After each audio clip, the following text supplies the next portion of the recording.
It's now or never for England to turn the Ashes series around. They simply have to win. During this podcast, we'll be hearing from both captains, Pat Cummins and Ben Stokes, and assessing how England can get back into the series. TMS at the Ashes. So welcome to the Adelaide Oval on the eve of the third test match of this Ashes series. It's a must-win game for England, and it is the most beautiful day. It is still relatively pleasant, temperature in the high 20s. It's going to get up into the 30s over the next few days, though. This is not, as Ben Stokes would probably say, a place for weak men. And England and Australia have both named their teams in the last 24 hours. With me are the BBC's chief cricket commentator, Jonathan Agnew, writer and broadcaster, Bharat Sundaresan, and our chief cricket reporter, Stefan Schemmelt. Aggers, here we are again at the Adelaide Oval. For me, the most beautiful cricket ground in this country and possibly the world, even though it's much changed over the years. And it feels like this is going to be the focus of some pretty serious, hard-nosed cricket over the next few days. It's going to be a massive week because whatever happens here, there'll be ramifications of some sort. Either, as we all hope, the Ashes are still alive and England could, who knows, win the last two tests and win the Ashes. If they don't win here, I think that there's going to be a lot of big questions raised, and that's inevitable. Not just about the way they've played in the first two tests, but what they've chosen to do at the downtime. They've made those choices. It's all part of their blueprint. It's the way they do it. I'm a bit confused about some of the conversation about, there's these breaks between test matches. Well, there have always been breaks between test matches from the word dot, but the difference was that they used to go and play cricket in those breaks. And this squad have chosen, well, not the squad necessarily, the management of the squad have chosen not to do that. And we will see whether that's right or wrong. Now, I do add the caveat that they have now had two hard games of cricket in the two test matches. Not long, only 6 days, but they have at least warmed up. They have at least had some practice. They have at least played some cricket. I'd like to have seen them play some more, and we'll see. I mean, the Judgment Day is approaching, and I thought the way that you'll hear from Ben Stokes in a minute, but I think the way that he talked about it, I said, is this the crunch of the blueprint? It just feels as if it is. If they go down 3-0 here, and it's all over, there's still two test matches to come. And then the focus again will be on the preparation, the year building up to this. What decisions were taken? We're hearing now, of course, of an opportunity of a match against Australia A. Now, was that true or not? We don't know. But if that was knocked back in favour of that knockabout in Lilac Hill, that's a really serious decision that someone has made, and it's that sort of scrutiny that the management of this team will face. And by management, I mean Rob Key particularly. I mean, obviously Brendan McCullum, the coach. Ben Stokes, yes, to an extent, he's the captain, but it's those two really. And you have to go right to the top. This was signed off by Richard Gould, the chief executive. So they are all responsible for where we are today. And I think these are going to be conversations that will happen after this test match, undoubtedly, Stefan. I mean, you were in Noosa with the team. Do you feel like they're prepared to play a test match, a hard test match, over the next few days? I think there are a lot of things that, and we spoke about this the other day, didn't we, Ellie, about hindsight and how things are judged in hindsight and how we are going to have the benefit of hindsight in 5 or 6 days' time. And if England win this week, then Noosa is going to look like the greatest circuit breaker that management have ever come up with. If England lose, it could be, was it Baden-Baden 2006? In the Football World Cup. It could be English cricket's Baden-Baden moment. Whether or not they're prepared, they've certainly talked a good game over the past 3 days, and we have had the big dogs, if you will, all talking to the media. We've had the coach, we've had the vice-captain, and we've had the captain, all up from England's point of view. Brendan McCullum, Harry Brook, and Ben Stokes, and they have made the noises that we would like them to make about how England have reflected on those first two test matches and how they would like to approach this third test. Question is it too late? England, and also the question is, actually, do they mean it? Are they not just saying it because they know that people want to hear this stuff? And so are they just not saying what has to be said? Basically, it's got to happen now, hasn't it? It's got to happen in this test match. There is no two ways about it. And I mean, kind of briefly on the gap between the Test matches and what happened in that time. I mean, Bharat, you obviously are very, you know the Australian team very well.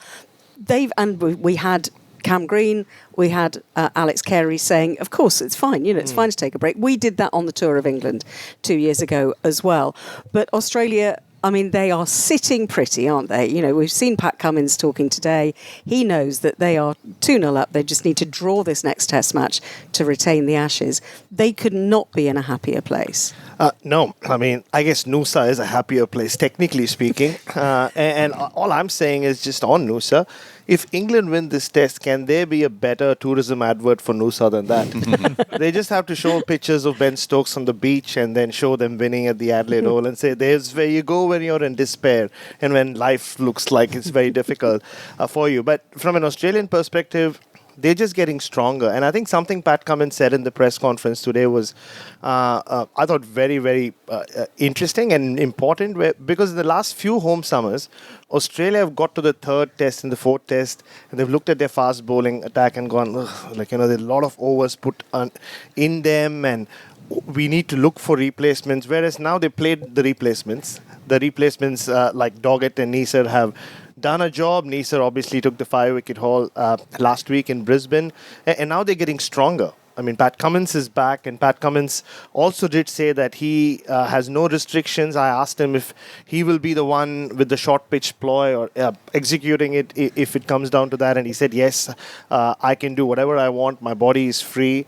And then Jai Richardson's bowling like a dream in the nets, and he hasn't played a test match since he played right here 4 years ago.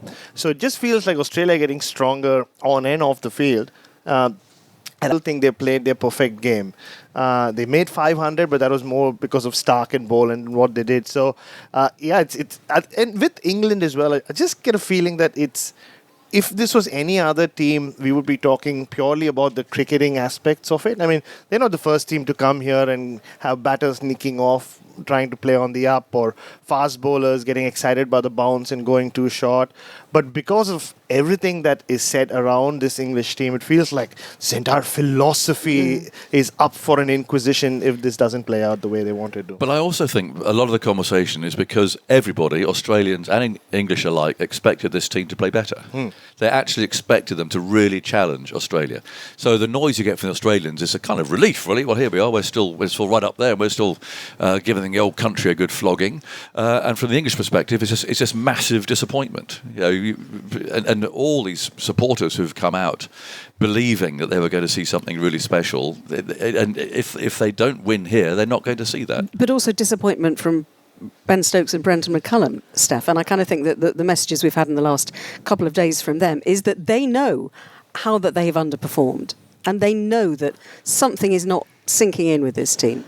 The thing that I find fascinating about the noises that Brendan McCullum and Ben Stokes have been making is that they have made this bed over the past 3.5 years about culture, about giving players freedom, about encouraging them to play in the way that they want to play. And now England and their management have got to lie in it. And the reason that I raised 2 years ago in the UK when England were 2-0 down and England went to Headingley and they had a huddle and Ben Stokes said something that I can't repeat on the radio. You can only play that card so many times. And in that England squad that came back from 2-0 down and went within a very wet Sunday at Old Trafford of winning the Ashes were characters like Stuart Broad, Johnny Bairstow, Jimmy Anderson, Chris Wokes, Moeen Ali, Mark Wood, battle-hardened guys who are ready to get in the fight. And I think Ben Stokes and Brendan McCullum, what they were talking about at the end of the Gabba Test match is they looked around and went, who is getting in the fight with us here? And you mentioned it, Ellie, about Ben Stokes being asked about Joe Root earlier on in the press conference about whether or not he's lent on Joe Root about a former captain and used his experience. I think there's only so many grown-ups in this England team, and certainly there's a lot of this team that owe their careers to the Bazball movement. This is all they know Test cricket to be. I'd say only Stokes, Root and Archer of the team still in Australia. They think that this is what Test cricket is like. Play your shots, go on holiday in Noosa. And I just wonder if that realisation from Stokes and McCullum now, when the heat is at its hottest and the stakes are highest, have they realised maybe this has just got away from us and we're not sure if we can pull it back? And interesting, they've gone for Bryden Cass, who absolutely fits the bill. 100%. I mean, he went round the park at Brisbane, but he's wholehearted. He'll run through a brick wall. He's just exactly the character that Ben Stokes is talking about. And even a couple of the Australian top order yesterday on the sidelines were surprised that it was Cars who kept his place in the side and not Atkinson. That's character, isn't Yeah, it? That's been selected on character. Exactly. They were like, wait, hang on. He was a challenge, Atkinson, just with the new ball. We thought he was a challenge. Oh, well, all right. They've gone with Cars and Tongue. Maybe life will be easier for us against the new ball. And I wonder whether it made the decision easier about Will Jacks as well, the way that he showed that fight at the Gabba, picking him over Shoaib Bashir. But the reason, again, and I'll keep coming back to this point about hindsight, is when England regenerated their team 18 months ago at the start of 2024, and they moved some players on, and we all thought they were really good decisions, on-field decisions. The likes of Bairstow, Anderson, Jack Leach, Ollie Robinson, they were moved on for guys like Jamie Smith, Shoaib Bashir, Gus Atkinson, who made an instant impact in Test cricket. And I looked at some of the way that these guys were going about themselves as sort of a quiet, steely determination and thought, do you know what? I think that's suited to Test cricket in Australia. I can see why you've been earmarked for this assignment. Yesterday, when Ben Stokes gave his written briefing, he then said, you know what, some of the lads who are here for the first time, they've actually been overawed. He cited Jamie Smith at the Gabba. Remember when he dropped the catch and for the rest of the day, the crowd was on his back. Smith survives here. Atkinson and Bashir aren't playing. And I just think there's a little bit about characters in the England team, who they've had in the past, and whether or not Ben Stokes and Brendan McCullum are feeling a little bit exposed right now. Well, let's hear from Ben Stokes, who spoke to Aggers a little bit earlier. Well, Ben, I know it's an important cricket match coming up, but when something as horrendous as Sydney happens, it kind of puts everything in perspective, doesn't it? It does. Watching that, come into the sort of public domain in the news and stuff like that. I just remember we were in our team room in the hotel, and we've got like a projector, and the news was on, and then it was just there, and it was just I think it was maybe 5 or 6 of us in there at the time, and it was just like that silence and almost like what's going on, what's happened. And you're right, it does put a lot of things into perspective, and just an incredibly sad thing to see. It's it's God, puts a lot of, obviously as an England cricket team and all that kind of stuff, the rivalry that England and Australia have always had, things like that happen, it all goes to the side. And obviously we'll be going out there this week, and with the armbands on, and England and Australia coming together to show their support for a terrible thing. So incredibly sad, and all of our thoughts and condolences go out to everyone who's been affected by it. Yeah. The fact is, though, back to the reality of here, it is an important game. It's a huge game for you. I mean, I wonder if it's the biggest game that you've played, and the most important game, particularly as captain. Yeah, definitely. And I've sort of throughout my career and all that kind of stuff, I've been involved in quite a few big moments, and this is another one, and I'm really, really looking forward to it. I've enjoyed the build-up. I've enjoyed the pressure of the last few days of what this game means, and as we get closer and closer, it's actually become a lot easier, if that makes sense. That's how I deal with big things and big moments, is just look at it front on and take it on, and just deal with all those emotions that come with it, because what else are you supposed to do? Don't let the moment overcome me or feel like it's going to control me. I just go out there and put all that kind of stuff to the side, and do what I need to do in every situation that I get put in, and try my absolute best. That's you. What about other members of your team? Those who actually perhaps don't have quite that that clarity of thought, if you like, and experience. How are you looking after them? Well, I think experience is the big word there. Is got an understanding that quite a few of the guys in the dressing room won't have that to be able to fall back on. And what I feel like I've had to do is fall back on my own experiences and voice that to the group. Because I had to just, as I say, like remind myself that, I remember what it was like the first time that I ever felt what this was like, and I've been able to go back and use that to my own advantage. Whereas right now, I've got a couple of guys who probably, haven't been in a situation like this or felt what it's like. Yeah. So explaining it and using, going into a little bit more detail around the group around this is what I do, this is what I feel like, this is how I deal with those kind of things. And then when you get out there, it's, just playing the game for what it is, what's in front of you. The only battle that should be going on is you versus the other person who's there to either try and get you out or try and score runs against you. Because that is what cricket is. It's just trying your hardest to not let the guy at the other end outdo you, but also knowing that it can happen even if you do go out over that mind. But if we can get that right this week in terms of our mindset, mentality towards the situation, what we need to do, and then marry that up with the skill that dressing room possesses, we've given ourselves the best possible chance of being able to win this week and then hopefully go on and win the series. Yeah. You had the break in Noosa and the photographs of you relaxing. What was going on behind the scenes? I mean, when the last time I spoke to you, you had some pretty strong things to say about the team and what you wanted to achieve before this test match. What did you do? Yeah, so the best thing was just to let that sort of sift around and... Did you do it deliberately? Did you just drop that bit of a bomb? Look, there was obviously a bit of emotion attached to it, and sometimes when you are emotional, things come out, not necessarily in the right way, but that's fine. But they knew the captain wasn't happy. However they've taken it, I think it's good because it's simmered around, it's settled, come together, had a chat, and chat's done now. So it's about going out there and performing to the best of our capabilities. And I've probably used my voice a lot more than I probably have over the last 3.5 years. Because again, we are in a situation here where we know we need to win 3 games. And as the captain, I was sort of like, well, I need to do that, so I ain't gonna look back on this series. I told them, I wish I'd said that, I wish I'd done this, because I need to be able to go out there this week and give the best account of myself as a captain as well as a player. There's a few things that obviously I felt the group needed to hear, but also there was a few things that I needed to feel like I needed to say to be able to go out there with a very, very clear head about this week. Yeah.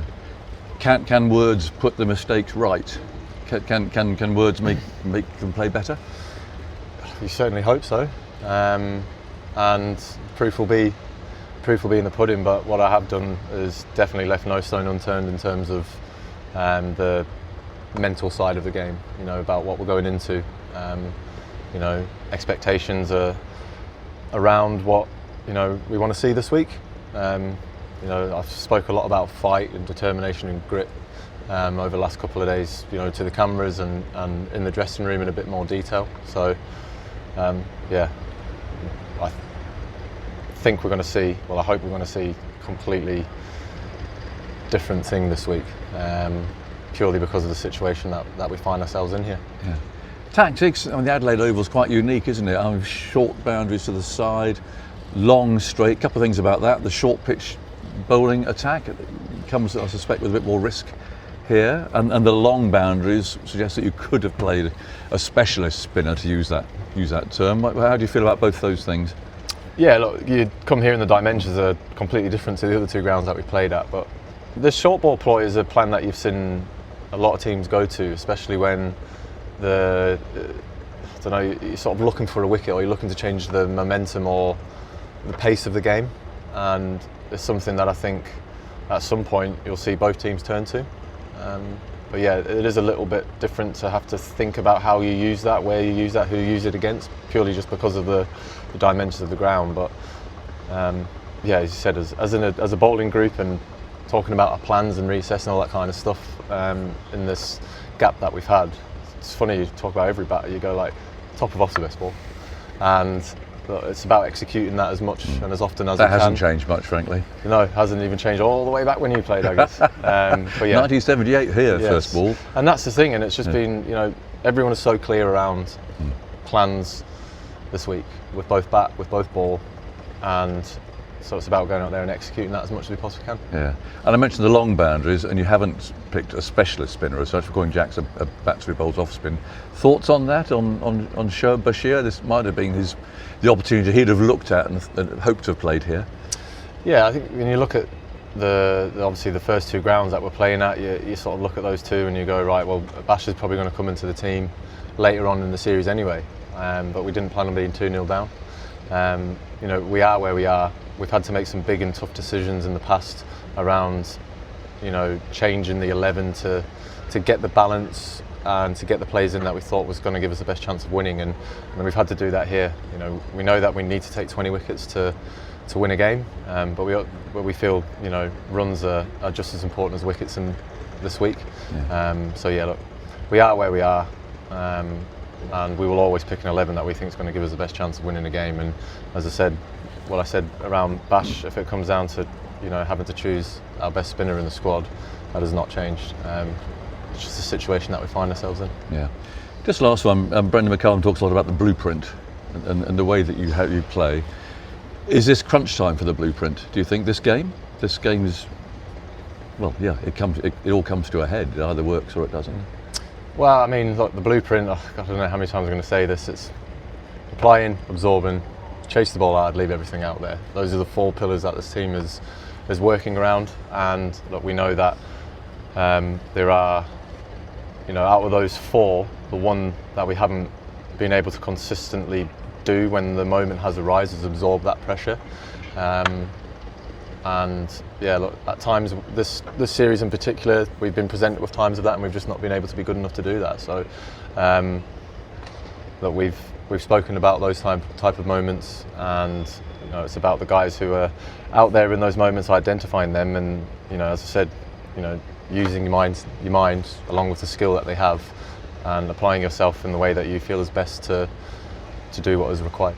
Feels a little bit to me, Agus, seeing him in the press conference, watching his body language, talking to you, that he knows that he is a bit on his own, that he hasn't got the leaders, the generals around him that he would want to have, and he is desperate to impose those messages on the players. And I wonder if you think he can do it. Yeah, I mean, in some ways, I don't think he's concerned about that because he is a leader. I mean, I think Stokes likes to be the man in charge. I just think he relishes that. Grab the game by the scruff of the neck. Look at the great moments he's had in cricket. He's done it himself. So I don't know about that so much. I mean, I don't see him talking to Joe Root. I don't see him talking to Harry Brook when they're out there in the field. He does it himself.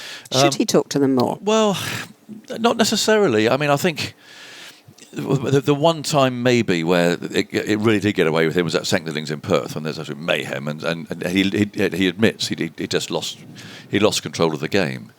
But I think Stokes is the sort of fellow who actually relishes the pressure of being by himself. Now, as in that interview, you'll have heard me say, but that's you, Ben, but what about the others? You've got other people in your team who actually aren't like you. They haven't got that sort of clarity of thought and that experience. He picked up on experience, didn't he? Those who've actually the lack of experience of a number of his players for this sort of fight, and that's interesting. He knows it. He knows what the situation is. The other thing that surprised me as well, we talked about the short pitch bowling and the attack and so on, and he said, well, we could have bowled top of off stump. Nothing's changed even since when you were playing. So did you hit it, Agus, by the way? Always. But that makes the Carse-Atkinson decision quite an interesting one, and that is purely character, because the man who's going to run up and hit the top of off stump and actually bowl quite nicely is Atkinson, and the man who's going to come and bang the ball in halfway down on these short boundaries is Carse. So there's a little that doesn't quite make sense for me. I mean, I remember Dougie Bollinger running in here, dug the rug, bowling bouncers non-stop at Kevin Peterson, who just stood there like a baseball hitter And he kept sticking, and that stand wasn't there. But he would have demolished that stand if it was there. He just kept smashing him because it is such a short boundary. And I do hope that England think twice, because it suggests when you go there, as Stokes said in that interview, that you're really looking for a wicket. It smacks a bit of desperation. And I would be disappointed if I saw England go to that tactic too quickly on this particular ground. I just think about when you say Ellie, does Ben Stokes feel like he's alone? And I'm with Aggers that I don't think that bothers Ben Stokes, but that can't step up and show leadership. And I look at someone like Ben Duckett, who usually buzzes around in the field. He's usually in Ben Stokes' ear. We haven't seen too much of that so far in this series. I look at the responsibility, if you want to call it responsibility or opportunity or reward or whatever, that guys were given by the opportunity to go and have a holiday in Noosa. Well, are you going to repay that faith now with a performance this week?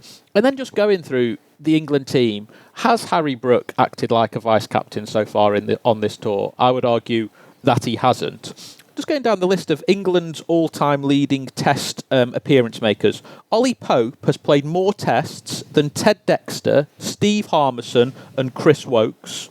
Zach Crawley has played as many tests as Jack Hobbs and Raymond Illingworth. Do those guys act like they've got that sort of test experience? I would argue that they don't.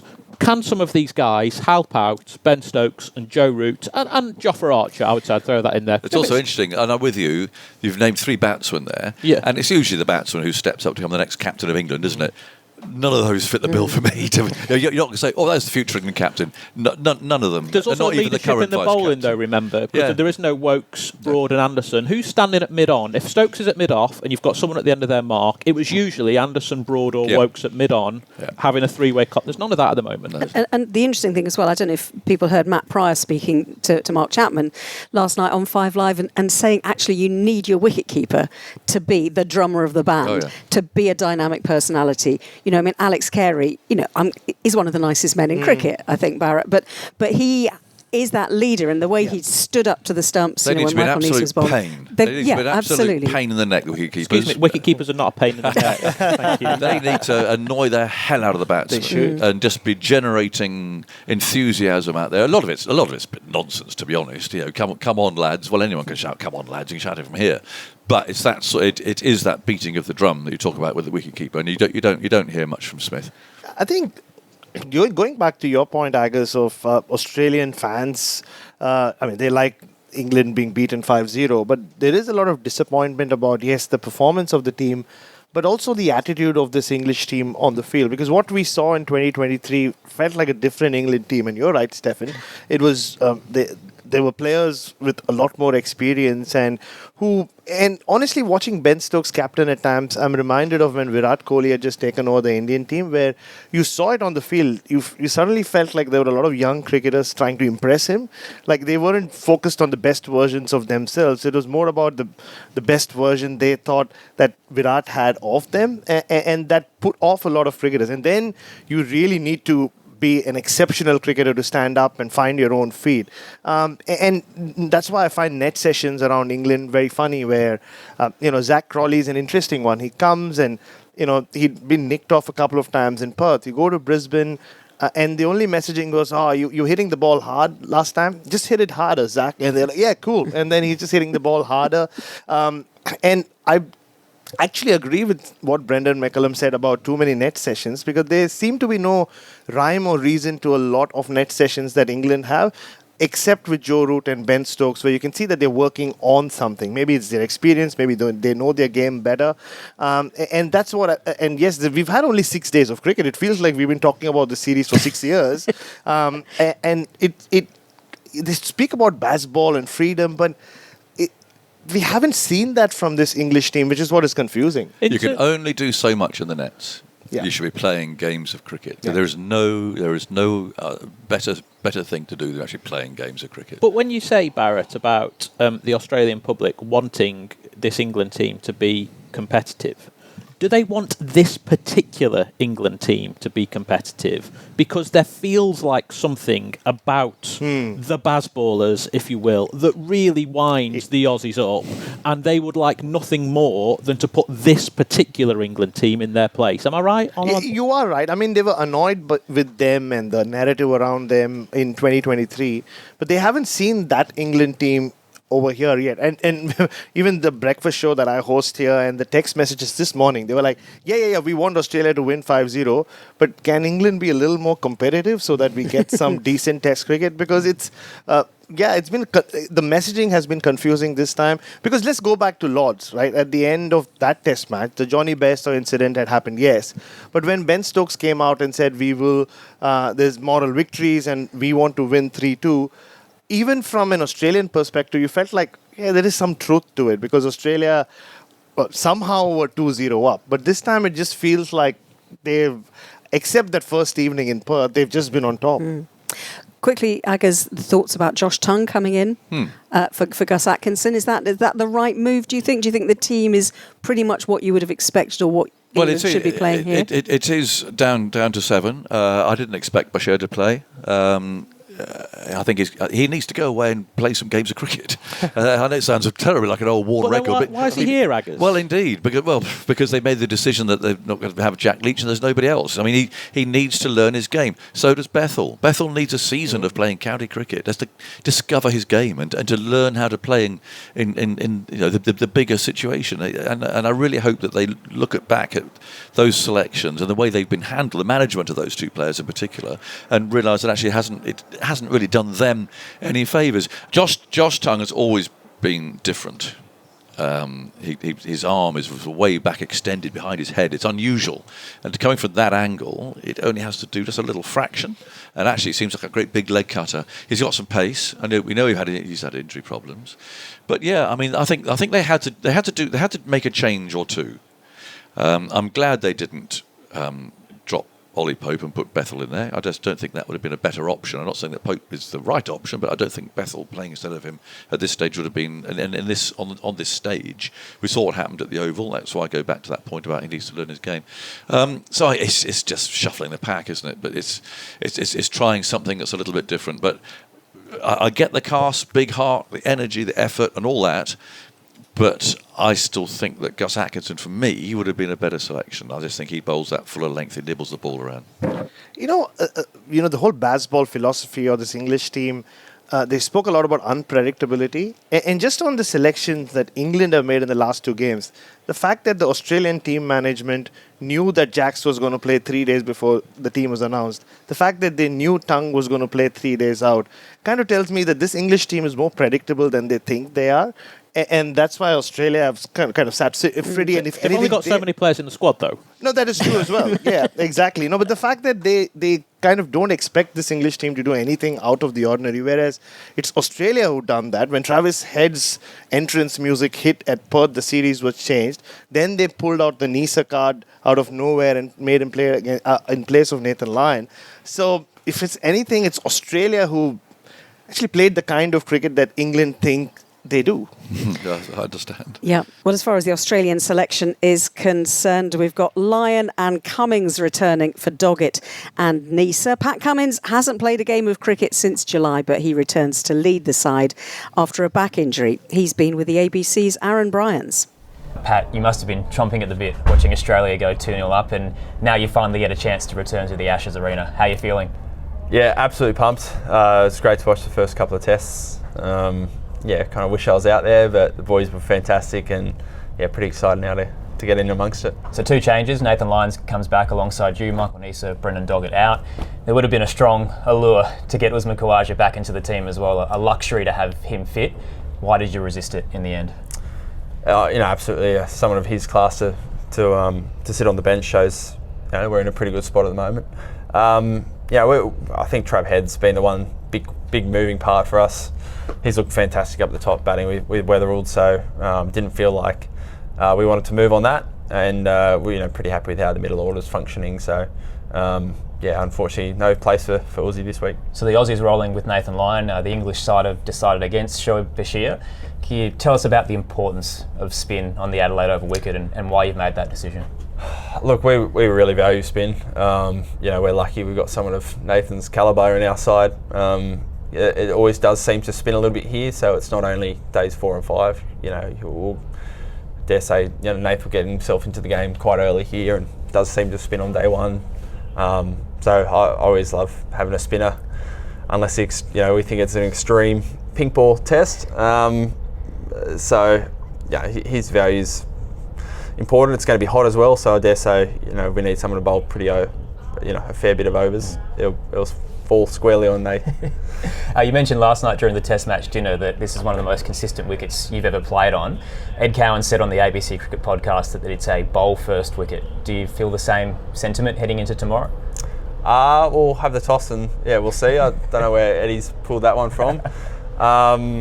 I think they just do a great job here. The groundies, whether it's a T20, one day or Test match, it's always looks really consistent. I think there's always something in for batters and bowlers.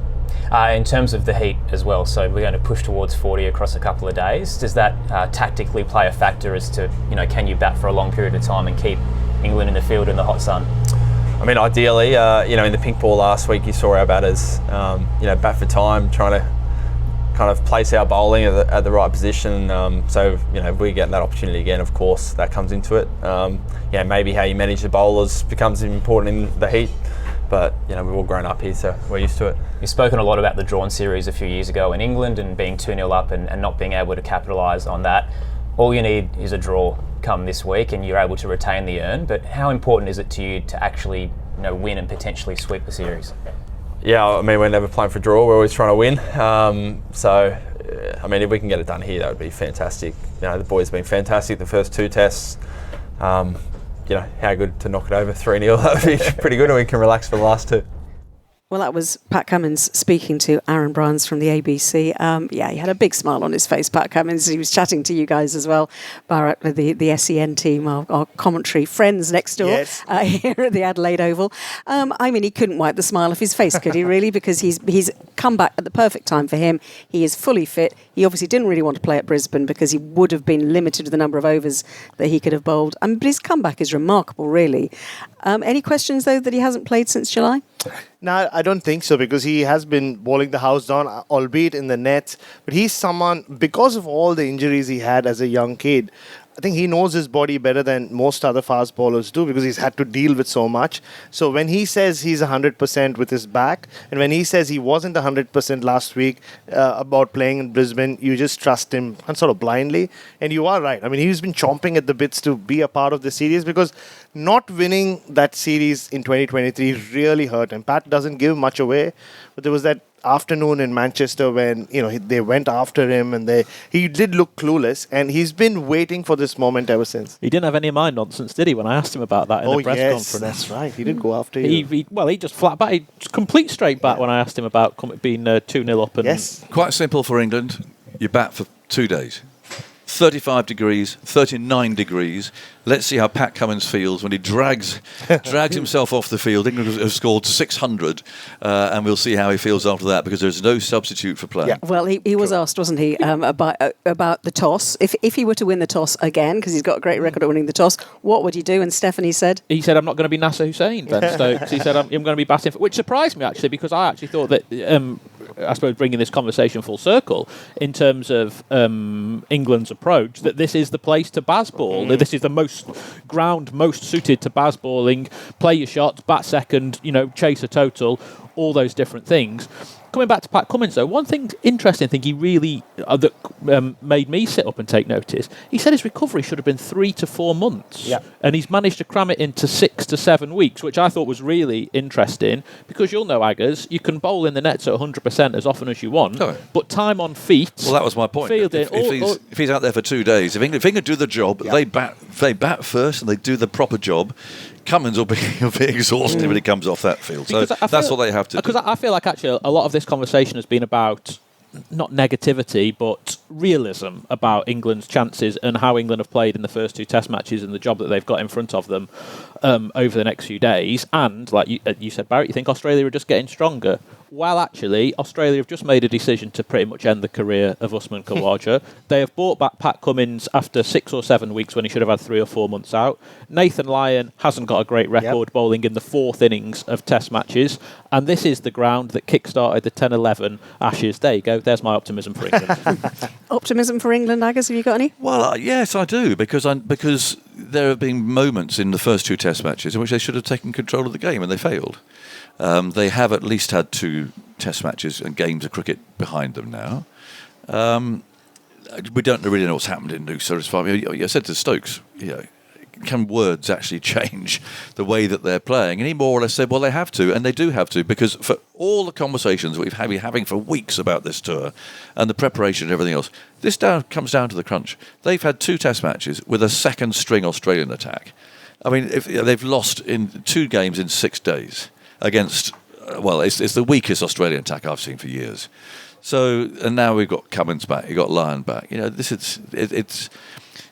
I hope this isn't a series that you look back at, and whenever it may be, at missed opportunities for proper preparation, missed opportunities for beating basically a second-string attack, because they were opportunities. They were opportunities, and they've chosen a different path, or they've just played badly. We'll just have to wait and see. But they haven't got to improve massively on where they were. They've got to improve consistency. They've got to soak up pressure, and they've got to be much more selective about their shots. And if they do those things, then it's a 2-horse race, isn't it? 3 Test matches left in the series. England backs against the walls, just as it was in 2023, but that was back at home.